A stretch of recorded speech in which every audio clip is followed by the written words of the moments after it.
What's up, guys? Welcome back to the channel. Here we are with another reaction. In this one, we have, can Modi's golden team hit the $10 trillion GDP dream for India?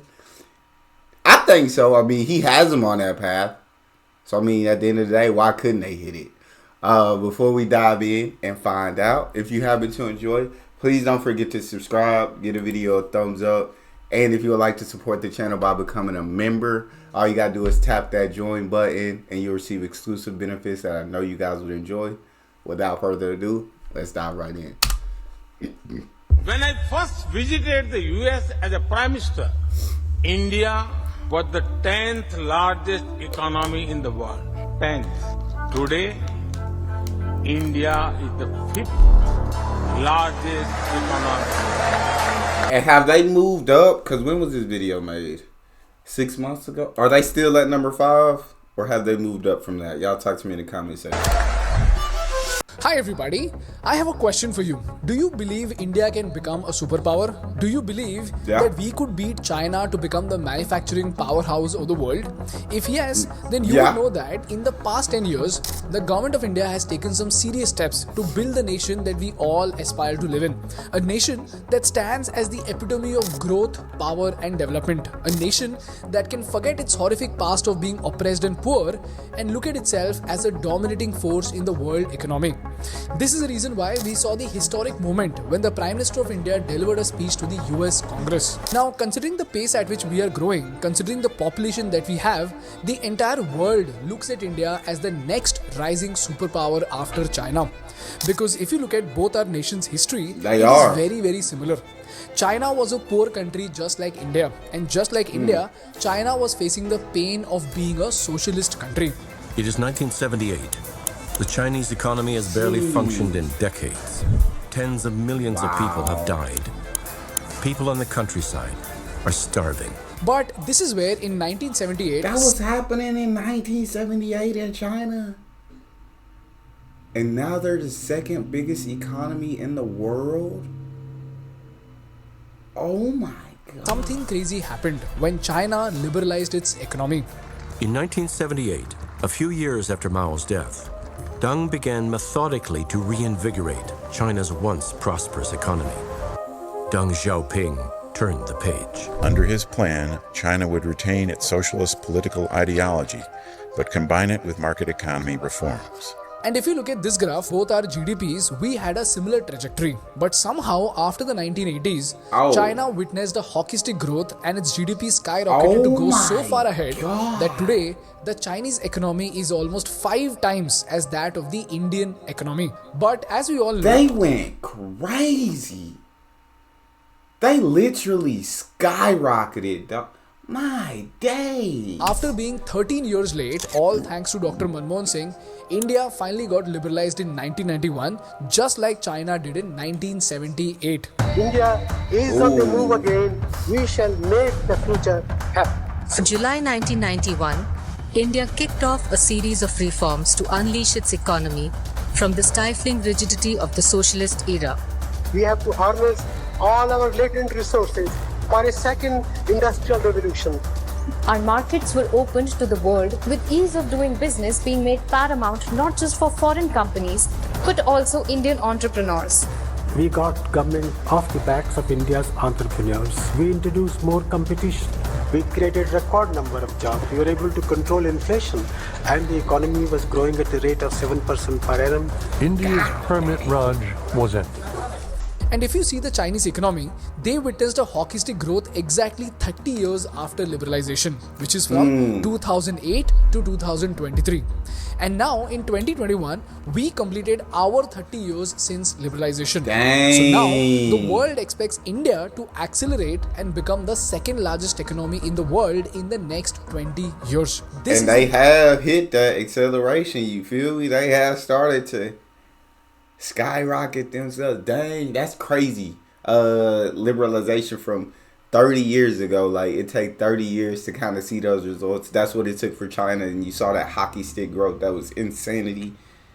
And now you're probably about to see the same thing from India, and they're about to skyrocket. This is incredible. The reason why foreign direct investment in India is flooding in, foreign investors are pouring in cash, and venture capital firms are burning billions of dollars just to bet on India. India will have probably the greatest growth rate, the fastest growth rate economically.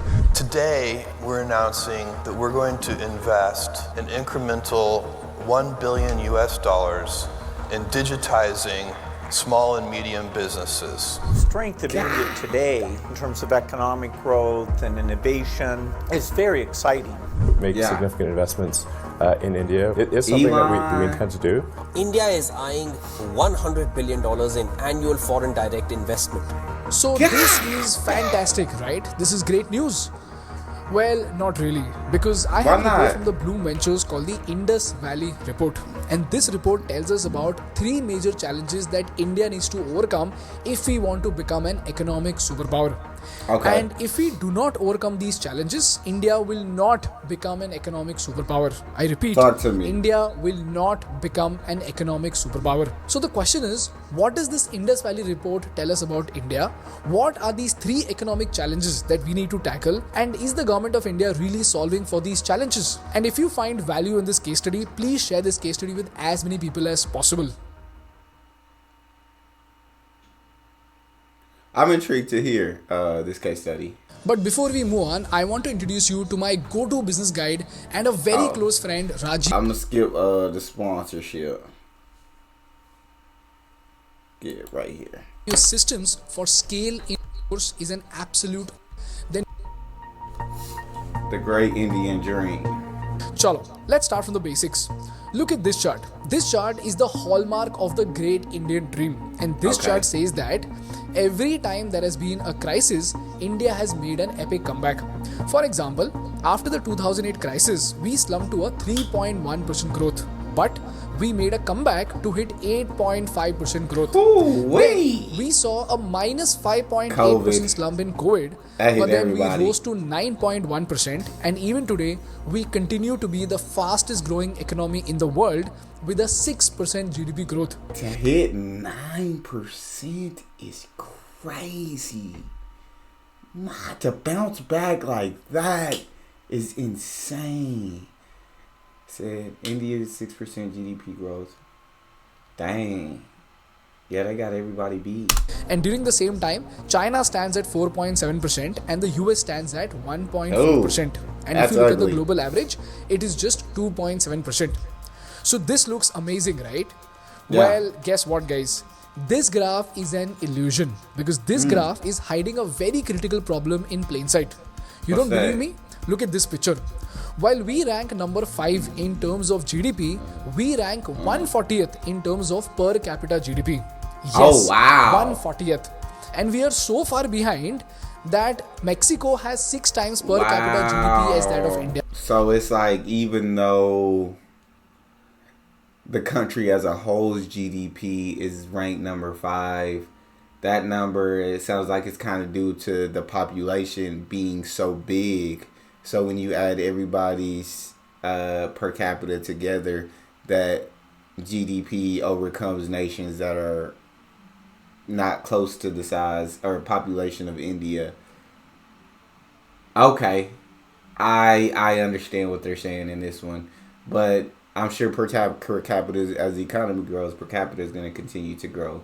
But so per capita GDP is 140th on the list. Okay. Yeah, China has almost 5 times, Indonesia has almost 2 times, and even Bangladesh is $9 ahead of us. So the question is, how is there such a stark difference? Well, the answer to it lies in this graph. This graph gives us a GDP decomposition of India, and this graph tells us that 60% of our GDP is coming from private consumption. So when families buy groceries and cars and pay for education or spend money on entertainment, it contributes to the private consumption component of the GDP. Similarly, 11% is coming from government spending. So when the government pays for salaries to public servants or purchases military equipment, this counts as government spending. But you know what? There is one big problem, and this problem is something called the gross fixed capital formation. While for China it is 43%, for India it is just 29%. And Okay, this, what is ladies this and gentlemen, about? points towards the first critical problem of the Indian economy. So the question is, what the hell is this gross fixed Yes. capital formation, and Talk why to is me. it so low for India? Well, gross fixed capital formation, or GFCF, refers to the net investment in physical assets that are used in the production process for more than 1 year. For example, let's say there is a company named Indian Textiles Limited, and this company specializes in producing cotton fabrics. This company operates with 20 looms, with each loom producing 100 meters of fabric per day. So the daily output is 2000 meters. Now let's say Indian Textiles Limited decides to invest in a new high-speed loom that costs 10 lakh rupees. And this new loom is more efficient and can produce 200 meters of fabric per day. So before the loom came in, there were 20 looms producing 2000 meters of fabric. But now, after this addition, they will together produce 2000 plus 200, which is 2200 meters per day. So there is a 10% increase in the production capacity of the mill. So this cost of 10 lakh rupees that the company spent in getting this loom would count as fixed capital. And when you add this capital from thousands of companies and the government projects all across the country, it gives you India's gross fixed capital formation. And in the context of the government, this capital formation is when the government spends money to build bridges, highways and optical fiber cables. And you know what, guys? This gross fixed capital formation gives the country three amazing superpowers.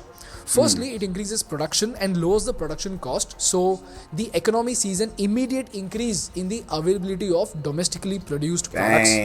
Number two, when domestically produced products are available, they will either contribute to exports or they will reduce imports. And lastly, because of one industry increasing its production, it also encourages the related industries to grow. In this case, the addition of one loom has a ripple effect on dyeing, finishing and apparel manufacturing industries. All of this creates jobs, which eventually increases both per capita GDP and per capita income. That's crazy. Bro, it's so dope to like get to watch this video and learn about this actual stuff.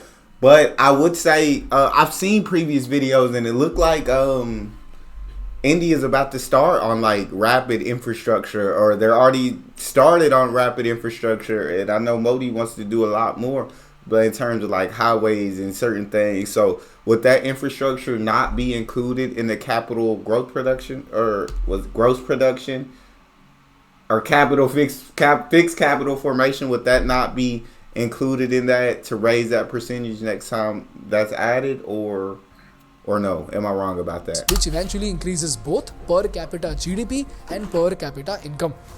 This is the reason why gross fixed capital formation is absolutely important, not just for India but for every other country. If this is very, very clear to you, let's come back to this graph. India's gross fixed capital formation is just 29%, and for China it is 43%. And I don't know if you see this, but this is a disastrous difference. And the sad fact is that this has been the case for India for 20 long years. If you look at this graph, India has consistently underinvested in capital formation. So from 2001 to 2023, we have never invested beyond 35% of our GDP in capital formation. Whereas if you look at China, despite the Chinese economy being almost 5 times bigger than India, their capital formation is more than 40% of their GDP since 2003. So do you imagine this? 40% of $18 trillion is $7.2 trillion, and our entire GDP is just $3.5 trillion. Wow. So ladies and gentlemen, China is so far ahead that China is investing more than 2 times of our entire $3.5 trillion GDP. And we are investing barely $1 trillion, which is 1/7 as that of China. This is the first critical challenge for the Indian economy, which is the lack of gross fixed capital formation. But this begs the question, if this is so obvious to us, then why on earth are we not investing enough into our gross fixed capital formation? That's a good question. Well, this is where the second critical problem of the Indian economy comes in, which is corporate and MSME debt. Look at this graph. From 1991 to 2020, India's domestic credit to the private sector has grown from 23.8% to just 54.7%. Whereas if you look at China, Korea and Vietnam, they stand at 182%, 164% and 115%. Now, just to show you how big this difference is, The Chinese private sector has a debt of 182% of its $18 trillion GDP, which is $32.76 trillion, and India stands at just 54%. So 54% of 3 trillion is just $1.62 trillion. This means the Chinese private companies have 20 times more capital in debt than India.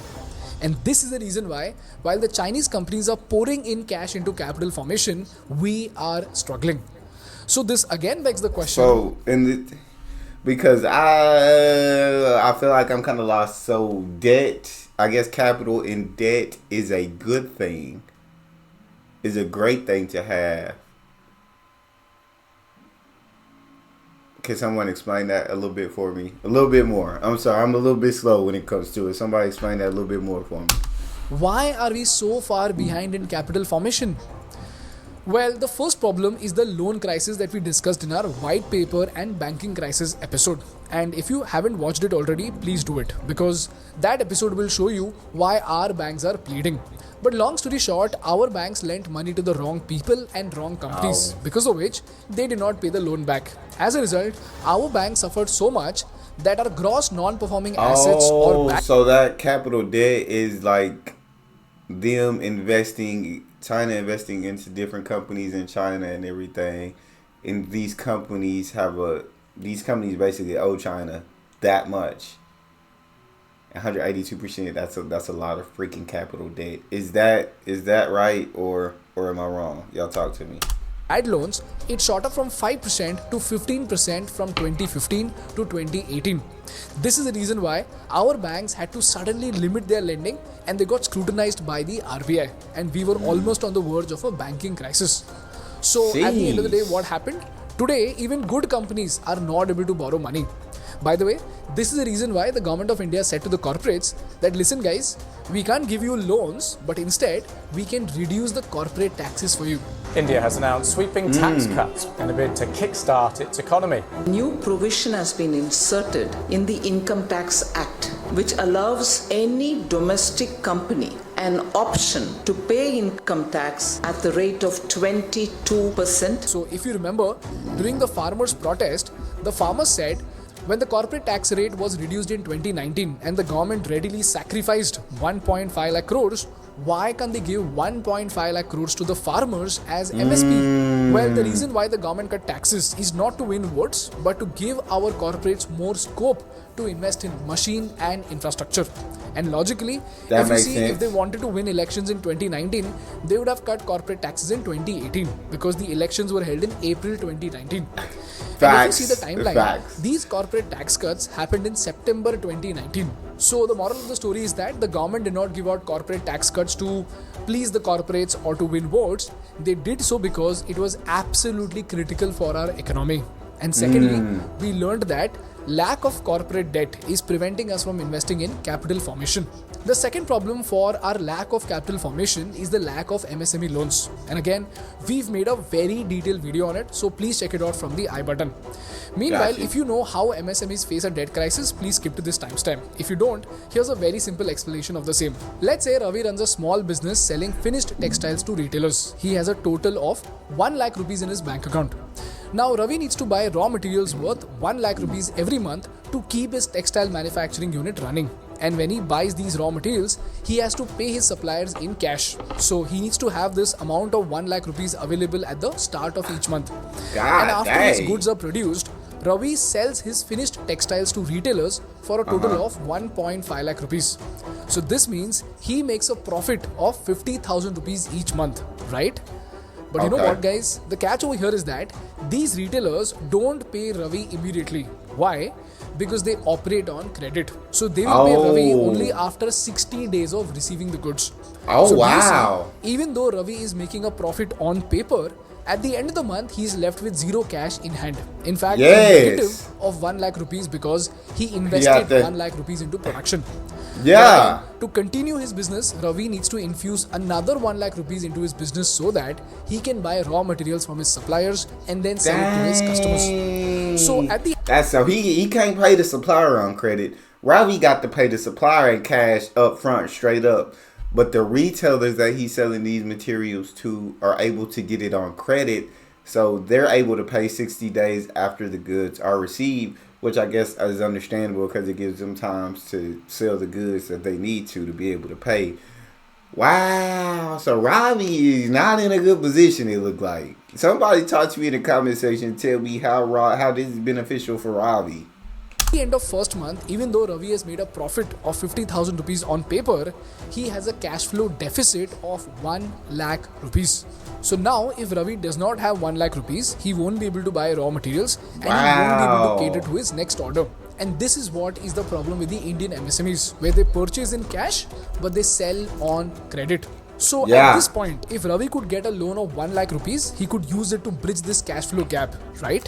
And you know what, guys? This entire MSME sector, which employs people like Ravi, it is so important for India that they contribute more than 29% of the Indian GDP and are responsible for 50% of India's total exports. Oh, wow. But you know what, guys?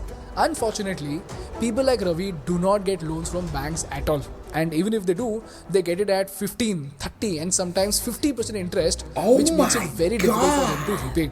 And why are these loans so costly? Difficult. Well, firstly, these MSMEs usually deal in cash, so they do not have a credit history. Secondly, if the banks have to process a 50,000 rupee loan, then 5 to 10,000 rupees just go into processing of documents and physical verification. So if 10% of their loan amount is only going into processing, then obviously the interest on loans will range between 30 to 50%, right? And lastly, these loans are usually a matter of urgency, and because the banks take a lot of time to process them, the purpose of the loan itself is defeated. This is such a big problem that India has a $530 billion credit gap, as in $530 billion worth of loans are needed but are not received by the MSMEs of India. This is the reason why India is building something called the Open Credit Enablement Network. I'll attach a detailed Think School case study in the description so that you can understand OCEN better. So this is the second reason why the private sector in India is not able to borrow, which is the credit gap of the MSMEs. And the last reason why Indian banks are not able to lend is because India by default does not have enough capital. And why is that? Because again, if you look at this chart, only 1.5% of the total Indian population pays taxes in India. And only 0.3% of Indians contribute to 80% of India's tax collected. Oh my God.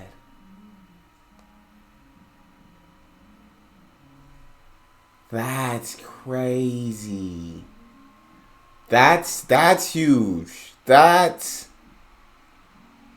Yeah.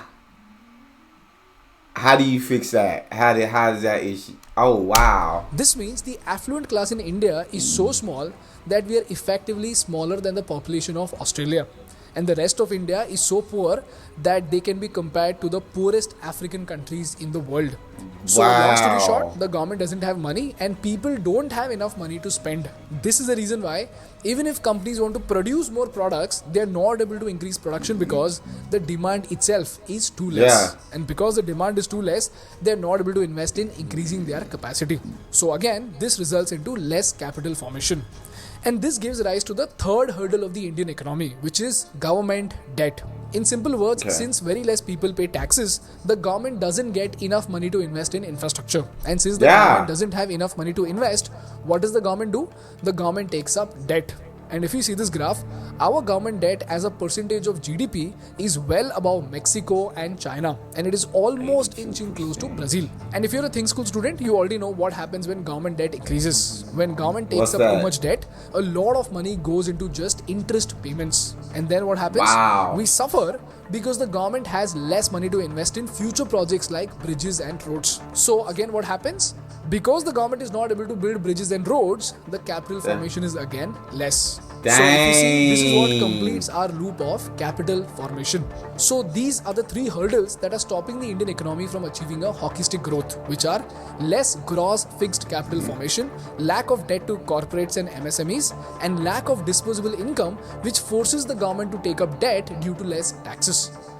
So the last question over here is, what is the solution to these problems and what is the government doing to solve these problems?